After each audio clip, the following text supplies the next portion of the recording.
centuries, trails have connected us. Early on, they provided routes for migration and commerce. Now, trails provide opportunities for recreation and adventure. In this series, we're going to explore modern-day trails, their construction techniques, and how they continue to bring us together.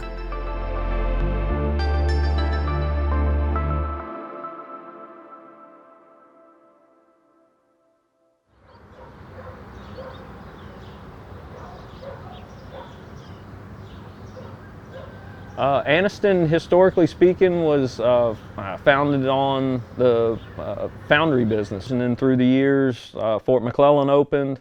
Then we became a military town in 1999. Fort McClellan closed, kind of put us in dire straits, and in the process of trying to figure out, what's next, reinvigorated or placed back on the map. We're starting to find that through cycling. Every trail project starts with an idea. Somebody from the community has an idea, and it becomes a dream, and then a vision, and it's shared by the community. So for the McClellan Trail System, Patrick Wigley was the lead advocate. He's a local bike shop owner and rider. And a friend of mine, and he calls me up, he's like, "Wig, what do you think about doing a mountain bike course out on Fort McClellan?" And of course I was like, man, the more trails we can get, the better it is.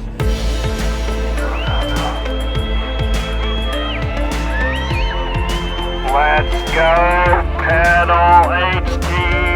Let's go pedal.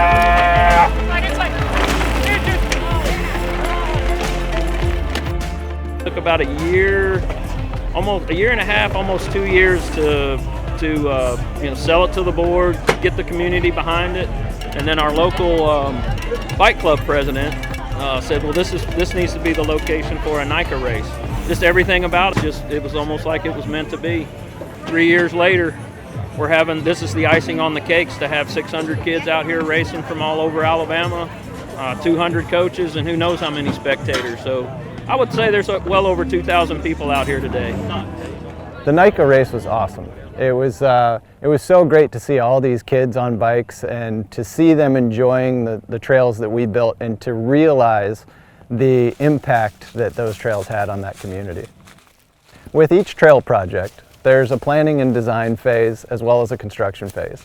Simply put, we check with the community and figure out what the needs are, and then we develop a plan in order to meet the needs of that community. The construction process involves doing layout work in the field and making sure that the flag lines, which represent the trails that are to be built, are good to go for build, and then we clear a corridor, which means removing any vegetation, and then the machines come through. And the machines do a machine cut, and then they do machine finish. So I'm Valerie Naylor. I'm subcontracting for IMBA Trail Solutions. Like, what's it like to ride a trail that you were building, or that you had a hand in building? What's that feeling like? It depends on the trail and how well it went. It can be really satisfying, but it's also like it's never perfect. You're always sitting there going, oh man, I wish I'd put a rock there, or, I wish I'd done something or other different. And after machine finish, the hand crew comes through to just get it to its final product. So when we have really big, long rock gardens like this, a big worry is that over time these rocks are going to shift, the water is going to move all the dirt underneath it, the rocks are going to fall into each other, fall off the trail. So we do a lot of this crush filling in between the rocks, so that instead of just being open space or dirt between the rocks, you got more rock there. It makes a much more durable tread, lasts longer, rocks are less likely to move over time. The largest enemy to trails is water. It's not user-based impact, but it's automatic erosion that happens from naturally occurring water flows. We attempt to reduce that amount of impact by sustainable trail design. So grade reversals are a technique that we use where the trail lowers and then rises again, and that creates a mini watershed. It acts as a drain, and in combination with outslope, it helps usher water off the trail in order to make things more sustainable. So we run the trails across the slope in order to help promote what's called sheet flow, and that's allowing the water to cross across the trail rather than run down it, and that minimizes the amount of sedimentation that runs off and then down into our waterways and ultimately our drinking water.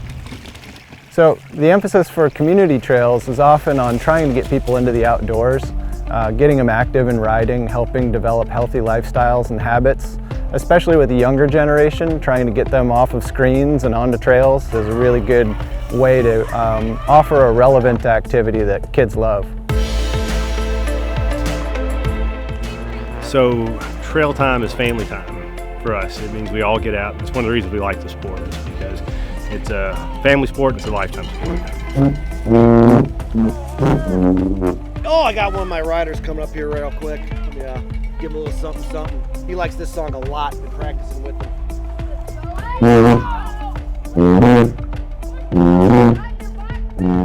The impact on the community is that more people are getting into it, and I mean 4-year-olds to 70-year-old people are, they're finding mountain biking, or they're re-finding mountain biking after putting it away for whatever reason, whatever curveballs life has thrown at them or whatever. They're able to go out and actually enjoy the outdoors again.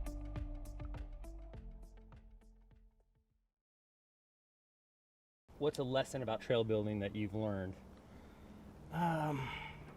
Whether it's for trails or just life. Yeah, I don't know. Yeah, it's a young man's game.